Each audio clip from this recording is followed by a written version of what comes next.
This is a City AM Studios production. Hello and welcome back to Business as Usual with me, Martin Kimber. And me, Matt Kenyon. Coming up on the podcast today, Brewdog's chief executive resigns after just a year in the job. Andy Burnham's pledged the biggest social housing building spree in a generation. But does it make economic sense? Plus, why banks might soon be introducing digital ID. Welcome back. So, big story on the agenda today. This broke on Wednesday. The chief executive of Brewdog has resigned after just a year. And so far, it doesn't look like he will necessarily be replaced at all. So, our city slicker, Simon Hunt, joins us to talk about the once punk beer brand. Good morning. Simon, what's been going on here? Because I think we all remember how the founding leadership of Brewdog exited the company. They've been replaced. There's been all sorts of changes in terms of ownership. What is the story so far? How have we ended up at this place today? So the chief executive, James Taylor, who started in that role beginning of last year, he sort of oversaw this whole transition process where the company was rescued by its new owner, US investment firm Tilray. Tilray has now decided that as one of a number of its brands, Brewdog no longer needs its own CEO. So they have gotten rid of James, amicably, they say, and they won't be replacing him as far as I can tell. So there's just going to be Brewdog will be a CEO-less business. So who will be the most senior person? Will be some sort of like brand manager who then reports into a broader chief? So they are at keeping Tilray? their chief commercial officer, someone called Lauren Carroll, and they'll then just report straight into someone at Tilray. But they are quite optimistic still that it's going to be cash flow positive in the not too distant future, right? I think that's right. Yeah, they had a pub estate that was not going well, with a lot of the pubs shuttered during that takeover, but they've kept the profitable ones going. So those parts of the business that have survived, they expect will pick up. Tilray, being a US brand, is trying to grow Brewdog's presence over in the US, and they hope that will be a big growth market for them as well. I suppose with the US and the East Coast, they are probably in the same craft beer moment where we were at in, I suppose, 2013-14, when Brewdog was in its ascendancy. We were talking on the podcast probably just a few weeks ago about James Watt, one of the founders of Brewdog and the ex-CEO. He has a new venture, and he has made it pretty clear that he wants to at some point buy back Brewdog. What do you think this means for his intentions if there is suddenly not actually a leader of Brewdog? Yeah, it's interesting because if he would want to buy it back, it's quite hard to buy sort of bits of a bigger company. If Brewdog is run as its own entity, as its own subsidiary of Tilray, with its own C-suite, then it's much easier to strip that organization out of the bigger thing. If you're instead having to just pick up bits and bobs like the brands and the pubs or whatever, it's a much harder project to have done, I would think. It must feel quite humbling as well to create something like that and then to watch it not only be acquired, but then be stripped of actual leadership, which has just become a pure subsidiary brand. Yeah. Especially having been saying, we are the punks of beer. We're not just another massive corporate with endless different subsidiary brands. Yeah. And now they are just a brand, and that's it. Well, we shall be watching that story with great interest. In the meantime, Simon, why is the war in Iran leading to a crash in the sugar market? This is news that we had out yesterday from ABF, Associated British Foods, a member of the FTSE 100 and a big food importer and distributor. And still the owner of Primark for now. For now, yes, although it's about to spin off Primark into a separate company that will have its own separate listing on the FTSE 100. They've said they expect their sugar operation to deliver a loss of as much as £60 million, which they say is down to the war between the US and Iran, which they say increased gas price expectations and impacted their profit outlook. So I guess the big sort of fallout from Iran was obviously the closure of the Strait of Hormuz, as we've mentioned lots of times, and just the cost of shipping worldwide went up during that period. And so if your main business is moving things around the world, you're going to be impacted by So that. this is mostly like, I suppose some of those bigger ships run on LNG, but then also like creating the sugar is quite energy intensive as well, I suppose. So yes, and I think so far that those costs have not been reflected in sugar prices, and so they are taking the cost of all those increased energy costs without being able to pass them on. one more thing to talk to you about, Simon. Why is an Irish pub right here in the City of London turning into a hostel? Yeah, well, it's a hostile takeover, if you will. That's very good. Thank He's you. been sitting on that. He Well, didn't tell us he was going to say It's that. taken me hours to come up with that. But no, I mean, it does. I think this is a bit of a tale about what's changing in the city. This is an example of, maybe people are drinking a bit less, so we don't need as many pubs in the square mile. I mean, there are dozens of pubs in the square mile. In terms of like pubs per square mile, the square mile must have the most. The best one, yeah. So that few pubs closing, and also over the last couple of decades, the city has become a bit more of a destination. There are a lot more hotels than there were years ago. Pre-COVID, and obviously during COVID, at the weekends, the city was a complete ghost town. I mean, there was nothing going on. Most shops were closed on Saturdays and Sundays. But it's now becoming more of a destination with people actually visiting as tourists and wanting to stay in the square mile. And there was a particular line in a planning application that I noticed that relates to this conversion of this Irish pub into a hostel, where the planners say this offering addresses a key gap in the City of London where much of the existing hotel supply is traditionally high-end. In other words, they're saying there aren't enough low-end hotels in the square was mile. thinking that because there have been a few times where we've been to the pub after work and it's gotten quite late. And I've just thought, actually, it'd be quite nice just to put my head down on a bunk bed rather than travel all the way back to South London. I'd be so impressed if you ended up like coming back into work one day, having been overnight at a hostel in like Fenchurch Street. That would be. I mean, that could be quite a good life. Do you think the lifestyle pages would commission me to write that? I think they almost certainly would. I think it's very true though. Like there should be more to do in the city at the weekend. I've often found myself maybe on the way to something in Shoreditch or in Soho of a weekend and kind of needing to run some sort of errand on the way in, and then just finding that every normal shop in the city is closed. But at the same time, there is a passing trade. There are tourists who presumably are quite confused because they're walking around what they think is the sort of like the central Manhattan of London, but like nothing's open and they look lost. They don't quite know where to go. Yeah. But I think more is open than it used to be. I mean, old timers at City AM will tell you that when they had to put a Monday print edition together on a Sunday, everyone had to bring in a packed lunch because not a single cafe was open in the square mile. And yet, I've done the odd weekend/bank holiday shift, and not everything is open, but it's not like there's nothing you can find out there. There are a few things open, so it is changing a bit. God bless Greggs. Thank you very much, Simon. Really appreciate you coming in. Right, coming up after the break, Andy Burnham has promised the biggest social housing building programme since the Second World War. But does it make economic sense? We'll be right back. Now, our potential, nay probable, future Prime Minister Andy Burnham has pledged the biggest council house building programme in a generation. The project will be overseen by the new Number 10 in the North. But is the old adage of you can't go wrong with bricks and mortar really true in this case every time? Joining us for his business as usual debut is our brand spanking new deputy editor, Charlie Conchie. Welcome to the studio. Thank you very much for having me. Pleasure to be here. One social housing operator has sadly just gone under. What's happened there and what does it mean for the industry more widely? Yes, so this is a company called Alderley Group, which we've been looking into a bit over the past couple of days. It was pitched to investors essentially as a means of making a very high return, up to 17% per year at times, whilst also, of course, doing your bit to help house people on low incomes in the north of England. The actual sort of company itself hasn't really turned out that way. This was marketed as providing that sort of steady annual return with, as it said in some of its marketing materials, no risk at all, no market risk, no construction risk. We've been speaking to a few of the investors in that scheme over the past couple of days. They say they stopped receiving their payouts in January this year. We've looked at some court filings. This was hit with a winding up petition in May, and it's now called in the administrators as of early June. So this was very much retail investors, so amateur investors who had backed this project. Up to £40 million has now gone missing as a result of that. Completely unregulated as well. So it's looking as though the retail investors are going to have lost the vast majority of that money. So it's slightly up in the air where those retail investors are left now.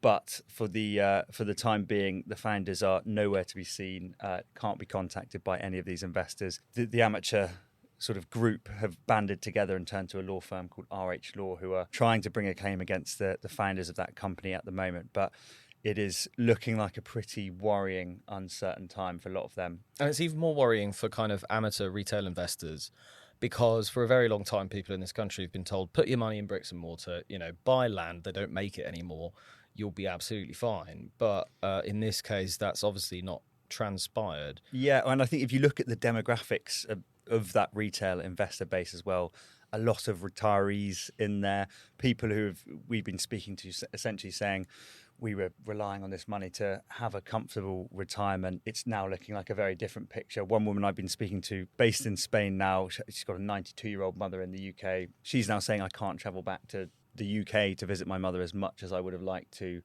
I can't do, all the things that I had planned for so long. There's no way of me getting this money back. So it does really kind of throw into sort of sharp relief how damaging this kind of collapse is to those sort of investors. And I think just in terms of the way that these schemes are marketed, as I said, it's an unregulated corner of the industry.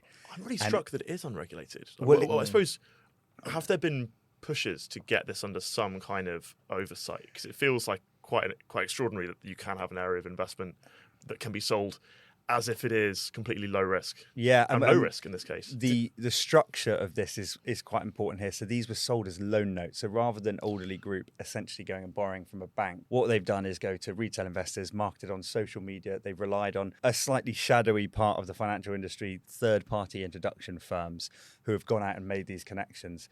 And within these loan notes, they've obviously made these very lofty promises, but these are amateur investors and they don't always have the sort of financial know-how to pick these term sheets apart that we've been looking over. And some of them are quite staggering when you look at these term sheets. It's promises of 17% with no market risk, which is clearly the fact that advertising isn't banned. If that doesn't Apple, fall under the ASA somehow. If Apple put out a big FTSE 100 or a big S&P 500 company put out an advert saying invest in us, there's absolutely zero risk. Someone I'm sure would slap them down. Yeah, well, I think one of the things that this group and the law firm RH Law are calling for now is just more regulatory scrutiny on this area, because yes, we're looking at Aldi Group. It's £40 million in the context of 1,000 investors who've lost their money. That's a lot of money, but it is a drop in the ocean of a kind of wider industry here it's operating on social media. It's operating just outside of the traditional channels, and regulators at the moment are sort of leaving this slightly untouched. And just very briefly, I mean, it does kind of underline actually how complicated the social housing system is. I mean, I'm sure a lot of people just sort of think like, oh, the government builds a house, they rent it out, and, that's that. But actually, no, there's tons of private players involved. There's lots of different schemes. Like if you own a flat, you can, and the council wants to use it for social housing, like you can actually agree a deal with the local authority and stuff. Like it's unbelievably complicated. A huge amount of sort of web of private players, and it sounds slightly distasteful, but a massive amount of money being made in the middle of it. I covered a company a couple of years ago that went under, where people were making huge introductory and transaction fees in the middle just by flipping these social houses. Bring a tenant in, the value of the property goes up sort of tenfold, and you can sell it on. So it is a strange area of the world for those who don't follow it, where there is so much money being made, and people still getting in and making a quick buck on an area of the industry which is, at the end of the day, it's there to house people on low incomes, homeless people, and it's often abused. Well, I'm sure this will be something that we will be closely following, especially with all the churning government and seeing how housing policy evolves. Charlie, thank you very much for joining us for your debut. Thank you I'm very sure we'll much. have you Excellent back first innings. very soon. I look forward to it. Thank you. And finally, banks want there to be a digital ID system, but they don't want you to call it digital ID. And the reason behind that is quite obvious, because The Illuminati. well, if they do this, and if they want to do this, they will be walking into one of the most divisive issues at the moment in British society. There are people who, where I live, they every Sunday are on a crossroads with yellow signs about digital ID, how COVID vaccines are evil, and hands off our kids and stuff like that. There are genuinely those people out there. Well, our senior city reporter, Sam Norman, has been writing a column about exactly this on the banking side. Sam, what's your take? Because this is thorny. See, it's an interesting issue, and I think there are a few tiny little discrepancies between the two. Obviously, the bank's one is voluntary. It's called the Digital Verification Service. It's currently in the trial part of the rollout, so they're just currently live pilot testing it before they roll it out to this is something customers. which, because I know you were writing about this as a news thing a week or two ago. This is something which is it's an industry-wide opt-in scheme, which is basically a framework. Who runs the framework? So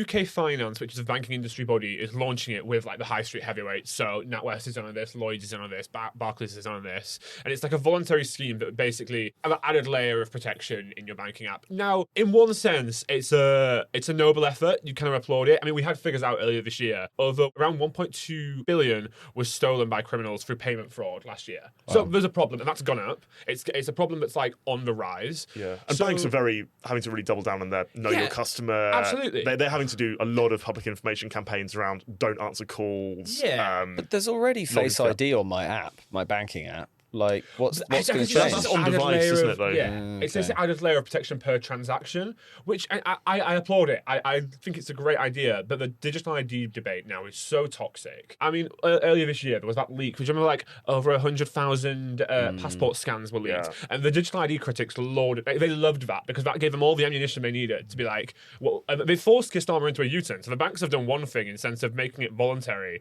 They've missed that first U-turn that Starmer had to make. But I just think, is the battle already lost because the optics are just so bad around this? Without wanting to wade into the debate itself, because I'm not sure I can take that from the YouTube comments. What if you were, say, the chief marketing officer at a bank at the moment, Sam? How would you brand this, and how would you go about persuading the public that this is something they should buy into? I genuinely think it is an impossible challenge because every day my inbox is filled with data around how customers don't trust their bank. Whether that be, do you trust them to have the best deal for you? Do you trust them to have the best offers, to have the best promotions? And people just don't, but they don't want to do anything different about it because Brits just don't like change their bank account. Now, I think the biggest thing that we can't skip over here is the outages part. I mean, there's all this idea about security around the government's digital ID. Would you trust a bank who's having, over, I think it was 803 hours in the last 2 years, banks were down for? Last year was particularly bad. It was always this year's happening. been bad as well. Like the Lloyds one this year, rogue transactions appearing in your account, but not yours, other people's national insurance numbers, but you're going to use this bank for your digital verification service. And I think it's a great idea, but... Well, this is it. Like, and I joked about the slightly strange people near my house earlier, but there are lots of people who aren't crazy, who do have genuine objections to this, who I think are very sensible and make very sensible objections. You know, would you trust the government with your IT given the kind of background of that? And then, you know, why should you trust the private sector with all that? But then on the other hand, like, you've already given all your details to Facebook for the last few years, and you know, all that sort of stuff. So I guess it is voluntary, so there's that element to it, but obviously it's not just they want to do it. If they wouldn't be doing it if it wasn't a thing they think they can get behind. I feel like, just going back to the question about how to sell it, there is a question, if people don't trust their banks necessarily getting them the right deal, I think being within a trusted consortium of banks who know your details and you can cross over to could be quite a good sell, because you can say, actually, if I'm getting the wrong deal, and that's at a least high street bank trust that you've got. The neobanks are yet to build up that kind of history with people, right? Yeah, and that's oh God, that's a whole different question about like building that kind of pedigree. Frankly, though, like, I think it's a different argument. Like, to me, and the ones I guess I relate to more if it was a digital ID concern, it's the idea of your history being leaked, like what websites you're going to, or what different stuff you're doing, or like your scans being leaked. And I guess you can still have that with a bank, but the transaction element, it's a positive having that associated with your bank account. So I don't almost see the security or protection argument as much for this. I do think there's great grounds for it, but I just think the marketing mission to go up against all this like bad press around outages and the government's ambition, it's a bit of I think I might be more optimistic than you are. I think only because also as a sort of elder Gen Zer, I always, basically everything I do online, I kind of always assume probably is never fully private. You are the oldest Gen Z person I've ever met, and I mean that in every way. I'm quite borderline, and actually, before we get into any more ad hominem attacks, which I probably deserve for saying things like computer games rather than video games, I'm going to call an end to this segment. Sam, Sam, do you want to much. stick around for the Thursday night weather forecast that we're going to do in a sec?